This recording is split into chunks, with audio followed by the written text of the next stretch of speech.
Dizzy was so outgoing. He was a wonderful personality, and in his own way, he was like a bebop edition of Louis, you know. First time I saw him was due to a girl that I had met.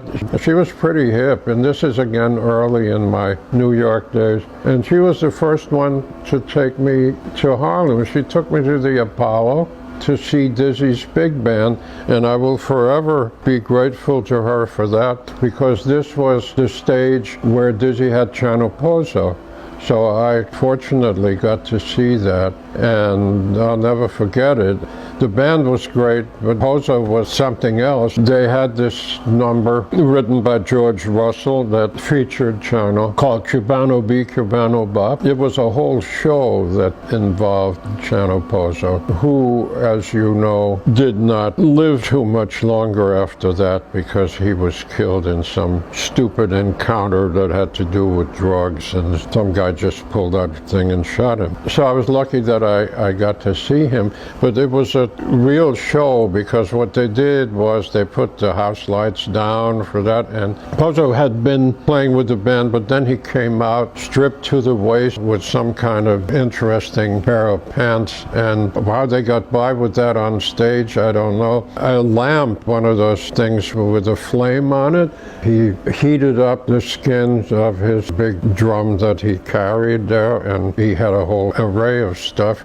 And then he'd sit down and he started to chant, as he does on the, it was recorded, and there's a live recording of it too. He would start chanting Cuban style. I mean, it was a tremendous performance, and I'm just delighted that I got to witness that. So that was my first encounter with Diz.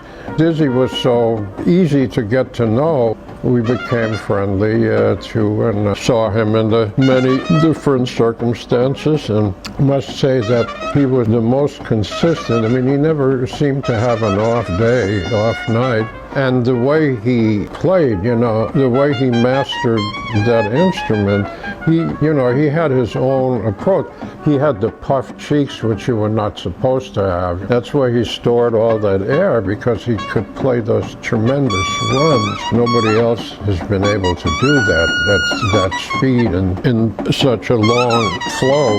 Well, I saw Dizzy recording sessions, and one was with Benny Carter, was the musical director. It was for that film, was it The Man Called Adam? And he was always in the studio, very relaxed, and he could come up with some funny stuff. He was an easy person to work with for producers and for bandmates. And of course, musically, there were moments of where you could really get an insight into how brilliant he was, harmonically and rhythmically. And he would, at one session, he would go over to the piano and demonstrate something. He was a good piano player, but he was fun. I mean, there was a Carnegie Hall thing. I wanted to see him. I went backstage. At that time, I had press passes and all that stuff. Went backstage, and I was in Dizzy's dressing room, and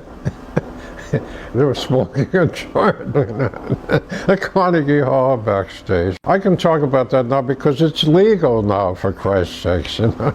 So.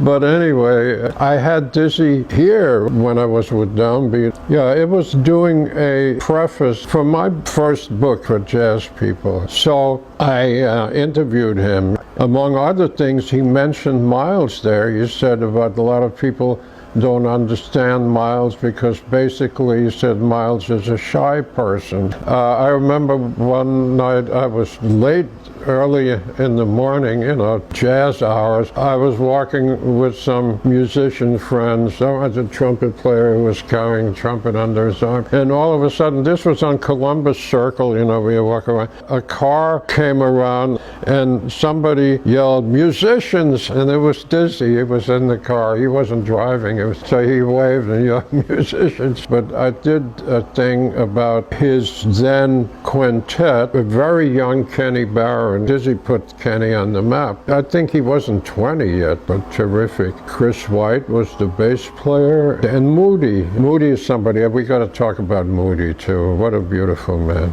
Anyway, this was a really good band. It was always nice to see Dizzy. I was at a recording session, and he recorded with Benny Carter, so that was interesting. Dizzy was, obviously he had been a sideman with Benny in a small band that Benny had in New York, and when Dizzy left Cab Calloway. So, I mean, they were hardly strangers, but Dizzy really, you know, you could tell how much he respected Benny. But it was great too what he played, you know, he was such a brilliant musician. And his relationship with Louis, you know, you had all this bullshit, stupid stuff going on in the jazz press with Moldy Figs and beboppers and all this stuff. Musicians were above that, really, unless they were prodded by some press agent. So Dizzy and Louis were really friendly. When they had the tribute to Louis at Newport, and they had all the trumpet players, you know, Dizzy was the one who said, "Without him, no me." That was a great way to put it. That meant more than some long cascade of words. That was perfect. He was a very brilliant guy.